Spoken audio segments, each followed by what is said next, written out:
Hi, this is Anna from Post Me a Book. It's been several weeks before I've actually sent out a post or posted a video, so I haven't quite managed to stick with my resolution of once a week, or perhaps it was even as little as once every 2 weeks.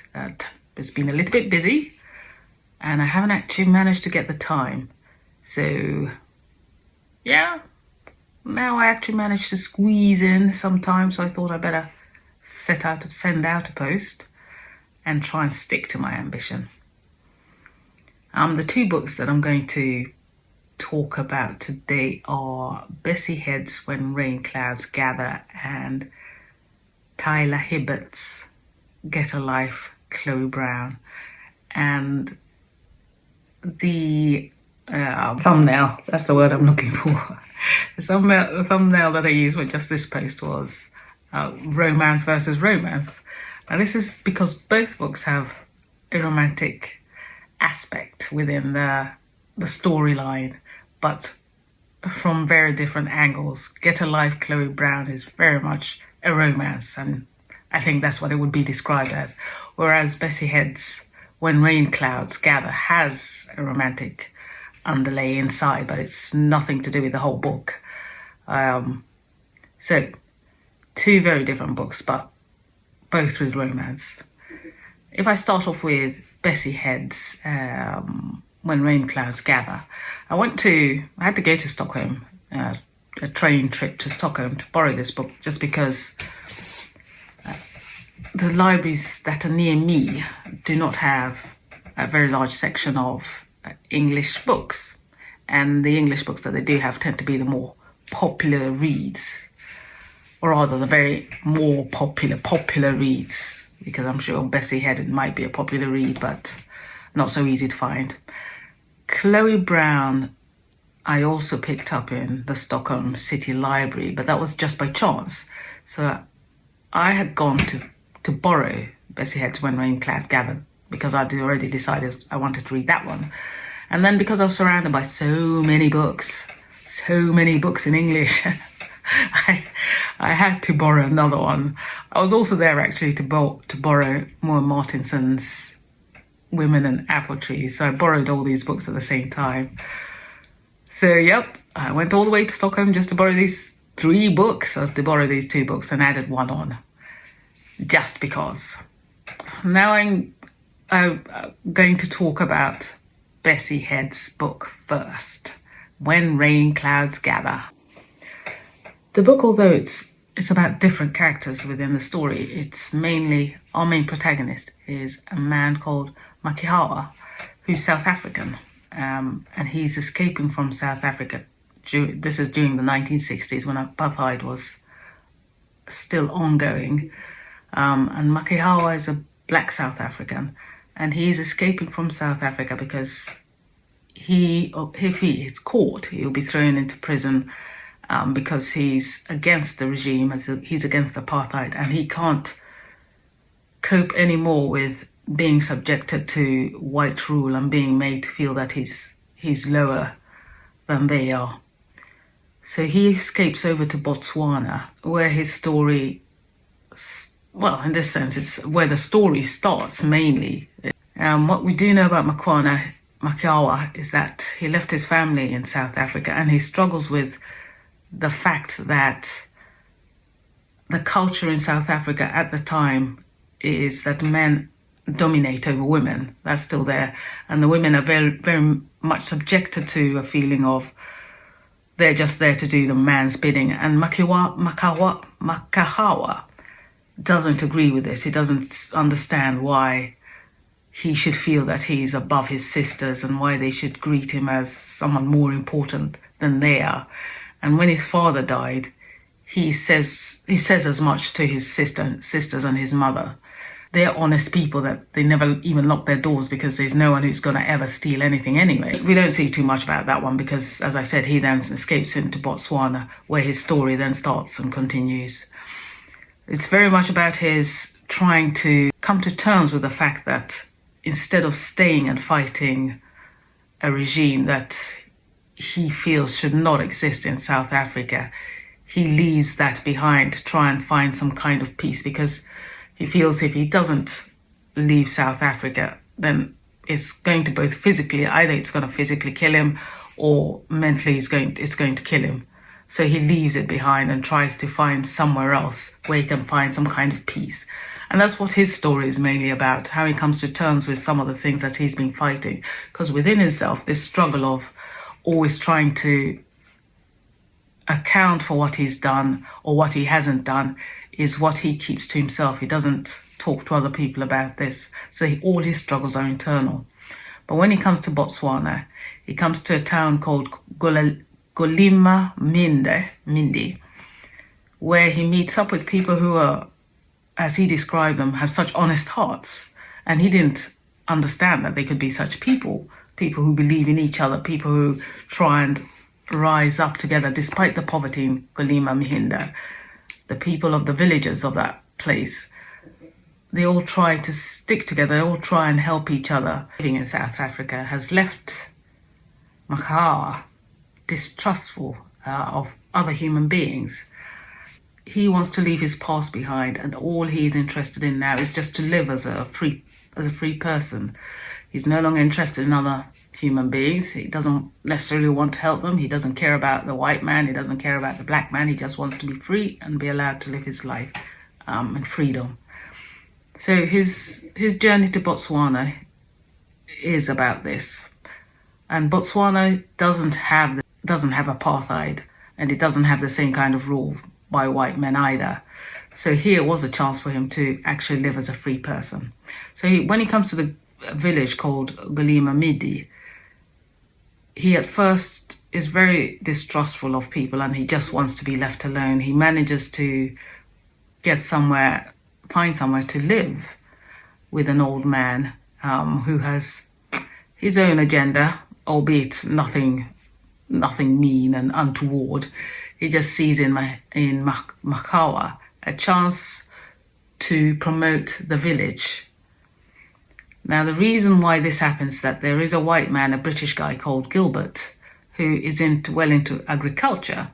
Gilbert has been living in Botswana for several years, and he's also escaping from his own past, because where he was, he never quite lived up to his family's expectation, his mother's expectation, his society around him expectation. So he was running away from that. And by coming to Botswana, Gilbert himself, he sees his chance to make something more, because Gilbert has ambition. When he comes to this village, he sees the potential of making it something greater than it is. The people in Golima Midi are uneducated, and although they're farmers of sorts, they don't have the education, or the knowledge rather, I should say. They don't have the knowledge to always understand that if they farmed in a different way, they could perhaps not have to take their cows so far. As it was, the men of the village and the young boys often had to walk their cows far, far away, and they were gone for weeks just so that their cows could have something to eat, and then they would come home. This also meant that young boys often didn't get education because they were out at the posts with the cows and the other men. So back to Gilbert. Gilbert sees a chance to actually make this village into something greater, not only make the farmers cooperatives so that they work together, but also for himself to use his knowledge to better himself and to better the village. Gilbert's biggest problem was, being a white man, he didn't have the know-how, he didn't have the knowledge, he didn't have the culture to actually inspire the people to change and adapt so that they could improve their farming system. But with Makawa, who was an educated black man, they saw the chance, both Gilbert and the old man, they saw the chance to perhaps get help from Makawa to improve the village. What Gilbert lacks, being a white person, is that he lacks the language. That's not to say they don't understand him, but the language to make people, the cultural language, perhaps I should say. He lacks the cultural language to inspire the people of the villages of Golima to change, or to also accept him, to believe in him, So what he sees in Makawa is a chance to find someone who can help him bridge that gap between his knowledge and getting the people on board. The old man, who's called Dinorego, who was a friend of Gilbert, was the one who brought Makawa to Gilbert. And it was a plan that Dinorego, the old man, had, was to help both Makawa and to help Gilbert. Gilbert by helping him find someone who's going to help him forward his plan, and Makawa by helping him find some purpose in life, to find an inner peace. Other forces that Gilbert was up against, which he perhaps didn't realize in the beginning, was tribalism, because this was also very much a thing. In this book is based in the 1960s, and tribalism was also a thing, both in South Africa and in Botswana. And what Gilbert didn't know, that the chief of Golima actually didn't want progress within that village, because with the progress, with the cooperative of farming, it meant that he, the chief, would end up getting less money from the villagers. He was from the old school of masters and slaves, oppressed and oppressor. I must say at this point, what I was surprised about in the book was that in the 1960s, I had not realized that Africans still had slaves. It probably never occurred to me to begin with that Africans had slaves, but even if it had, I would have thought by 1960 this was a dead and buried thing, but I guess not. Because this Chief Matenga had slaves. Now, he was disliked by all the villagers, not just because he was a chief, or not because he was a chief perhaps, but because of the tradition, a traditional ruler that he was. He was against progress, and he wanted things like money and he wanted his glory. He lived in some kind of what they described a bit like a palace, where he had slaves, where he had plenty of women, and he passed justice on things that happened in the village. So he was not liked. So what we do find is that when Makawa comes to the village, Matenga is against both Gilbert and Makawa, because he sees in them a chance that he's going to start losing his control of the villagers and start losing power. So he starts plotting on ways to get rid of Makawa to begin with, because he feels that without Makawa, Gilbert's not going to get anywhere. So that was his plan from the outset. And this Makawa, he feels some kind of dislike from Matenga when he meets him, but he's not quite convinced that that's what it is.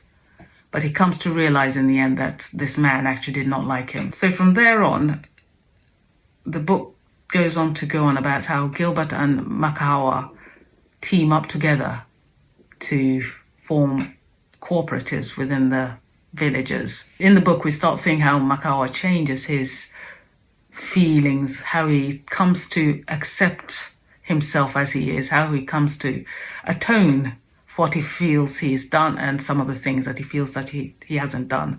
Because within the villages, he starts finding a kind of peace and purpose. And the realization that there are good people out there, and not everybody's got hatred in their hearts, and not everybody's out to try and oppose you. The romance in this book comes from the fact that he meets a lady called Pauline. Pauline was not from the village to begin with, but she came to the village at some point, and she was a woman who other women disliked, because also here we see another woman who is, I say also here because I'm going back to Moore Martinson's Women and Apple Trees, where they talk about a strong woman, where other women are jealous of this strong woman. And this is the case with Pauline. She is another woman who's described as a strong woman, and the other women are always suspicious about her because she tends to keep to herself. She has a daughter, she has a son who's out on the post with the cows, and she tends to keep to herself, and she's not really that interested in men, because Bessie Head also talks about the characters of women in the story, some of whom are always chasing men. They don't have a problem having lovers left, right, and center. But Pauline is very much on her own until she meets Makawa. And when she sees him, she's besotted. So she starts thinking of how she's going to get this man. And the story also then talks about how Pauline and Makahawa and their romance, which is a slow burn actually. It's none of this wham bam kind of romances. And it's a very gentle weave into how their romance then comes a part of the story. And the book, it ends well. I guess it ends well. Yeah, it does end well. It does have a sad part in it. And it's a bit of a interesting book in the sense that you get the sense that this is about the author. And I think a lot of reviews say this is about the author because she was forced to leave her own country. And she was forced to actually leave Botswana also as a refugee. And she was forced to leave South Africa as a refugee. And she came to Botswana, where she wasn't accepted at first as a citizen, and it took several years. But she had a lot of oppression she suffered a lot of oppression. And this affected her, Bessie had, in her life, from what I've read. And this book, I guess, is partly about how she felt. And it's also a part of the book itself. So the author's voice probably comes out fairly strongly. And it's interesting because amongst the booktubers that I've listened to, there are two booktubers, Billy from Blackbird Lily and Sade from Coffee Bookshelves. They point out that sometimes when you read books written by Black authors, there is always a moral or there's a message, and it sometimes makes the story quite heavy. And I guess that is the case in some of these stories. But I think certainly for people, it seems that for authors who wrote in these times, this was a time of Pan-African revolution and apartheid and oppression and trying to get rid of oppression. I guess it's not surprising that the books are a bit heavy reading sometimes. I think nowadays perhaps it's a different generation. Not perhaps, it is a different generation, and they've moved away from a lot of this because it's not their experience anymore. And the authors who tend to write these messages or these books where the message is quite heavy have obviously, I say obviously, this is not the case, have possibly experienced something, and they want to pass on this story to those who haven't always experienced it so that it's not lost.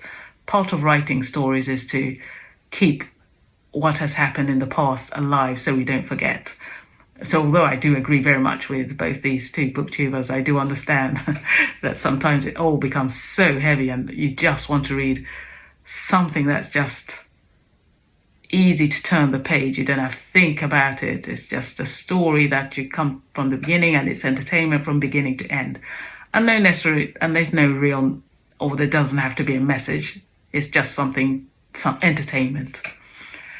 And that also, at this point, I can say that leads me on to Get a Life, Chloe Brown, because this one it's written by a Black author, but it's very much a light read, without a doubt. This book is such a light read. And looking at the cover, I'd have to say that this would not have been a book that I'd have borrowed as such. I did borrow it, and I did borrow it intentionally, so of course there's some contradiction in what I say, but by that I mean from the cover, this is a book that I probably would not have borrowed. Reason why I borrowed it was precisely as these two booktubers said. Sometimes you just want something that is light and easy to read, so I just figured, let me give this one a chance. I might be able to read it. And in all honesty, I could read this book. I can understand why it got the reviews it got, which were very positive. I see now that it's an old book and people have read it and people have commented on this book and it's been well liked. It is what you would call a steamy romance, without a doubt. so still not a book for me for sure, because I'm such a prude. This book, no, from that aspect. But of course, on the other aspects, it's a book that I can read. It's aimed at a generation that's not me. or perhaps an audience. Let me just say an audience. That's not me, but I could read this book. Actually, I felt that the author actually didn't make some of it a page turners. It was not. It's again, I would have to say it's not a book that I would necessarily choose on a given day if I had two books to choose on. They said, which one would you choose? Unless there was one that was very, very bad, then yes, I'd pick this book because it's easy to read. The story has its funny bits, and I have to give it credit for the fact that when you look at the cover, it tells you what the book's about. So you can't quite say you borrow this book not knowing or not having a clue what it's about. So in all that, I did pick this book because I had an idea of what I was going to read. And I think I read it almost to the end, or perhaps I might have skipped a few pages, but I did actually read this book. So I can see why it got the positive credits that it got. And kudos to the author. I borrowed it, I think, partly because it was there in the English section, and two, I think it was, she's a black author also, and at this point I was reading black authors, so I borrowed it also because of that. So again, not quite my book, but two, for the audience that enjoy this kind of book, absolutely, go for it. I'm not actually going to do a review on this book because I see now there's lots of people have already done the reviews about this and given it the credit that I think it deserves. Just because it's not my type of book, I don't think I should either diss it in any way. It's just not my type of book. So, as I said, a good book for the right audience, and kudos to the author. But I think I'll wrap it up at that, actually. Hopefully I'll bring out another post within the next 2 weeks, we say. And I have to say, in the romance versus romance, Chloe Brown definitely won hands down, because that book is romance almost from the very start to the very end. So, yeah, there's the winner. Until next time, bye-bye.